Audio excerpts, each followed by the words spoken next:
welcome back to the forge. Due to technical difficulties, you guys missed out on it, but the machete we've been working on, ground it to final shape, gave it a little bit of work, surface work, but other than that, I just went ahead and clenched it. Now, it's come out nice and straight. Take a file to it. Skates right off of it. Okay, next today's been a busy day.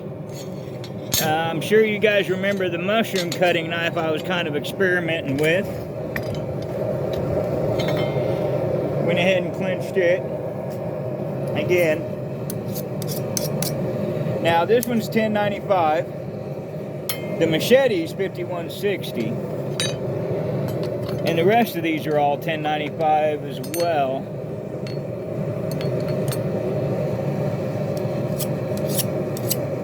Little utility knife we did a couple of weeks back. Finished grinding it up. And then the belt knife we did the other day, right before we started the machete build. Remember, this was just a little bitty 6-inch piece of steel when I started. Now, nice, hard,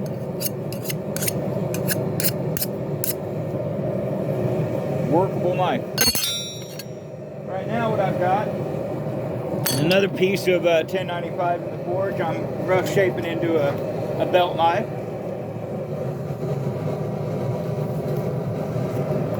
I think this one I'm going to make more into a spear tip.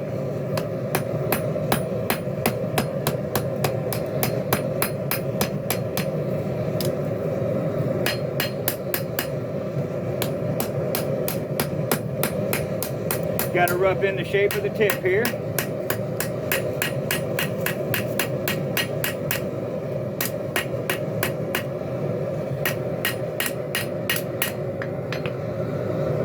See, we're going to give it a nice little belly. Come back here, right about there, we're going to start thinning it out and drawing out that handle for a full tang, little bitty EDC spear point type belt knife. A little bit of something different instead of the Bowie.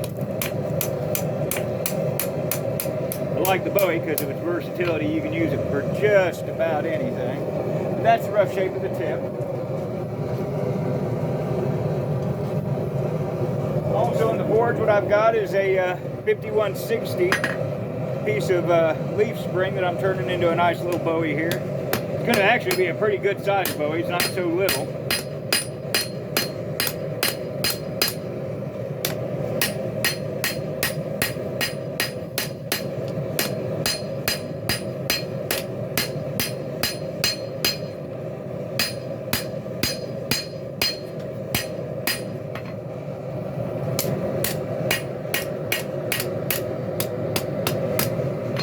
I like to try and keep it as straight as possible as I work it. That way when it comes cleaning it up, ready to go into the shop, it's not near as much of a task.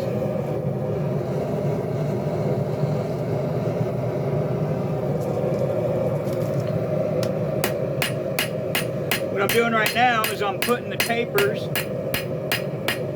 onto the belly of this blade by ever so easily beating on the edge.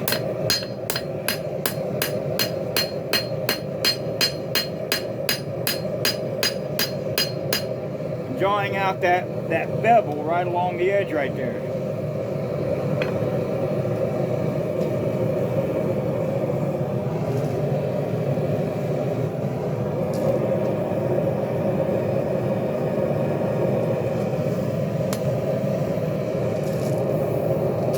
I'm going to switch over to the 4-pounder. I need a little bit more oomph for this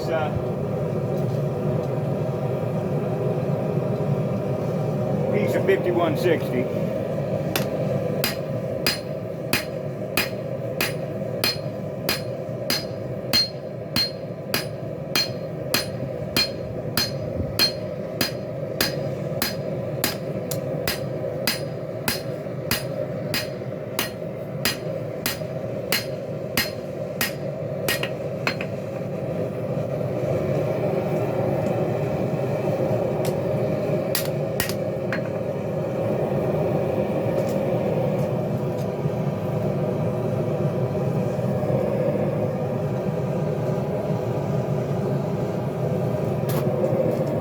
Again, I'm going to be working on the bevel on this one.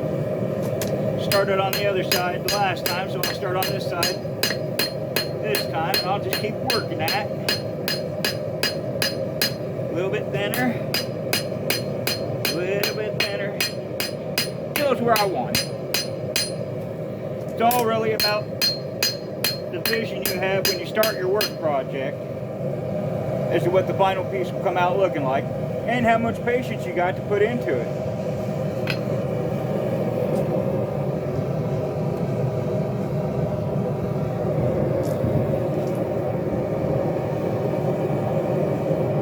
Now, I'm working 2 pieces today at a time because, well, I'm trying to make the most of such a beautiful day, and, well, ain't many more of them left in the year, so I figured I'd capitalize on the moment. Hope you guys are all doing well out there. I'm having a blast. Of course, I'm working in a forge. It's always a good day when you're beating on steel.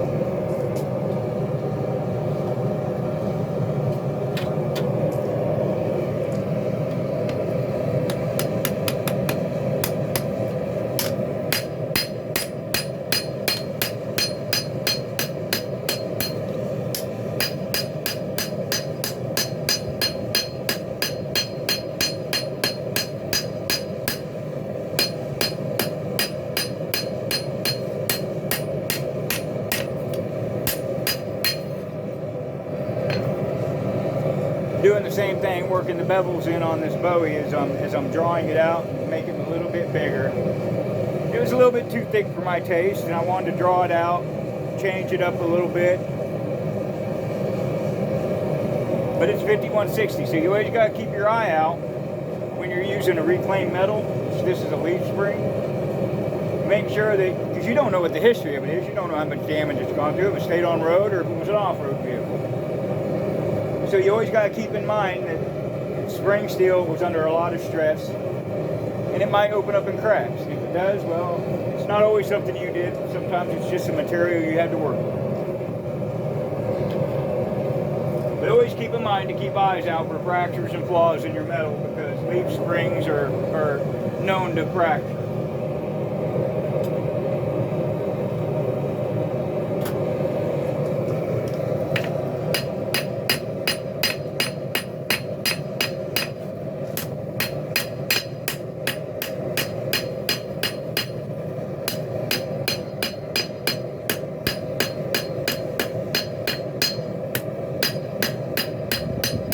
Now I'm working on a little bit of a top bevel right here because I want to have a false edge on the top of this knife.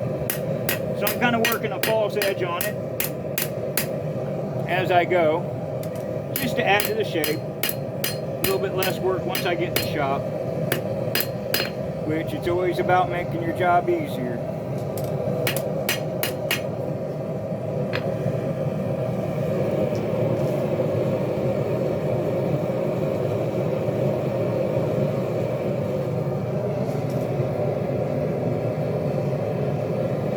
I think that's going to be it for the blade right now. I'm going to start working on the handle, see how it develops, and then I'll come back and address anything I find I will need to on the blade. Let me get this piece spun around here.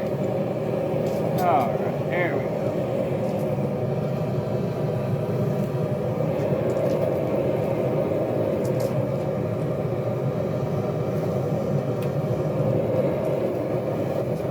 You know, even though it's a relatively cool day, my beautiful photographer here is even donning a sweater. That's how cool it is outside. But standing this close to a forge and swinging a hammer non-stop, you're going to build up some body heat. So my hat's off to those fellows on Forge and Fire, because that's all done inside, and well, that's got to be rough.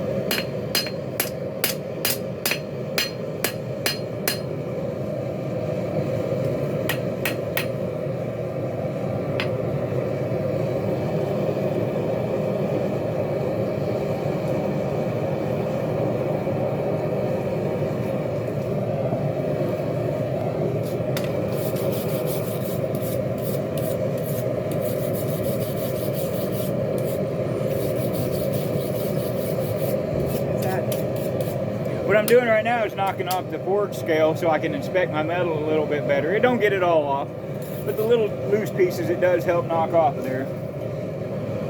Just keeping an eye out again, like I said, for fractures, stuff that might make it an unsafe workpiece.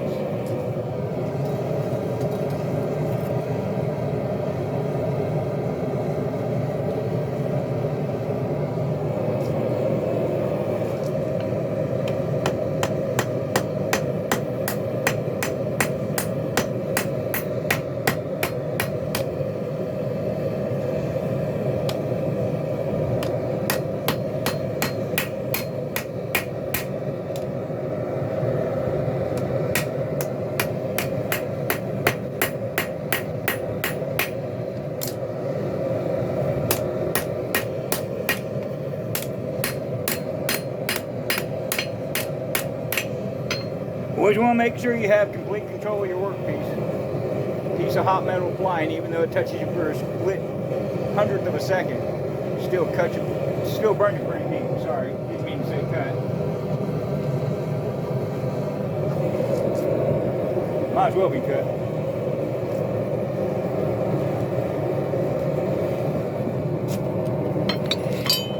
Yeah. You'll notice I left my handles unquenched. That way I can come back and drill any kind of pinholes, any attachments that I always make mine two types of attachments. I always use a chemical bond and a mechanical bond to keep my handles on. I just figure it's safer. I mean, if you're going to be banging on it, it's going to take some vibrations. Best have both. Some of them I've already prepared ahead of time, some of them I haven't. But if you'll notice, I keep the tangs out of the clinch, that way they remain soft and can still be drilled. I have one that I'm doing for...